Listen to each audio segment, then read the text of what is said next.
Imagine if every day you went to work and there was pizza and cake. Because that is the world that I live in.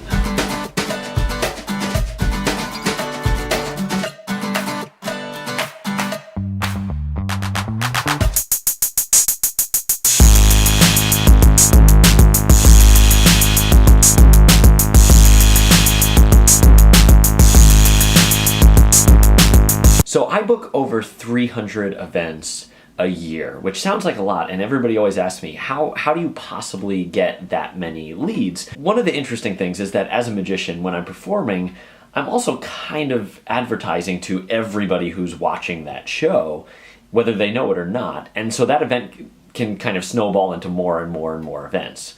For example, Joe calls me up, he hires me for a wedding. He doesn't have a huge budget and I'm on the fence, but it's close by and I say, you know what, he sounds like a really nice guy, I'm gonna go for it. It goes so well that he hires me for his company party, which goes great. His boss is also at the wedding, so they hire me for the entire regional Christmas party, which is over like 300 people. It's a huge event.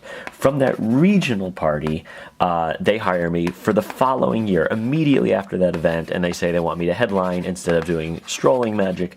I'm gonna do a huge stage show. Also from that event, there's an employee at that party who's having a high-end bar mitzvah that's coming up and needs entertainment, so I get booked for that.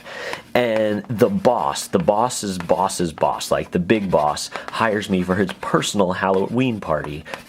Oh, and while I was at that bar mitzvah, there was another couple there looking for entertainment for their bar mitzvah, so I booked that one as well. All told, Joe's wedding ended up turning into 7 gigs. Oh wait, actually his regional office just had me back a second time. So Joe's wedding ended up turning into 8 different events and counting, because I still don't know what's coming up next.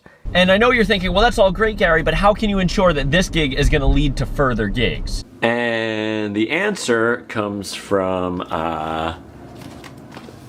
this book right here, which anybody who's a performer loves.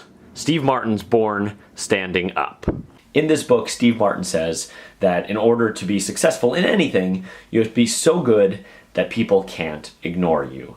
And when I first heard this advice, I was like, that makes sense. But I know plenty of people who are very, very good as magicians who are kind of ignored when they're at events. And so I kind of focused more on the ignored part. How can you not be ignored? And why are these people who are very good getting ignored? The answer comes down to style. For instance, there is a style of performance in magic that you're probably familiar with, where it appears as if the magician has done this routine 10,000 times. And he does it very fast and very slick. And I think that in his mind, that presents itself as, oh, I know what I'm doing. But from the audience's point of view, to me, that feels like I'm not witnessing something special because you have done this 10,000 times. So if just being great is not enough, what kind of stylistic and content choices do you need in order for people to really key in and focus on what you're doing?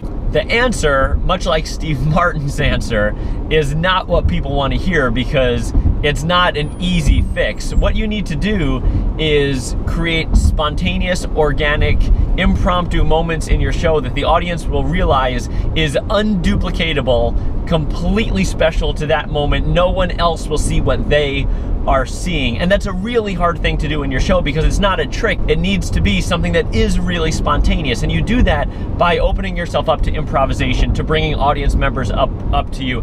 I would say over half of my show is unscripted. I don't even have a set list. For example, I'm about to go into Summer's 12th birthday party. And a 12th birthday party can go like 100 different ways. I don't know if it's going to be more kids, more adultish, more mentalism, more slapstick. Sometimes 12-year-olds just want to see their friends get made fun of by me.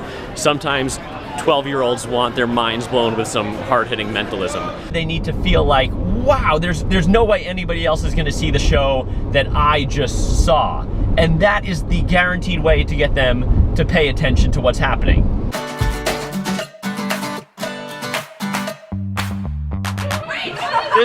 This is how you observe magic with millennials.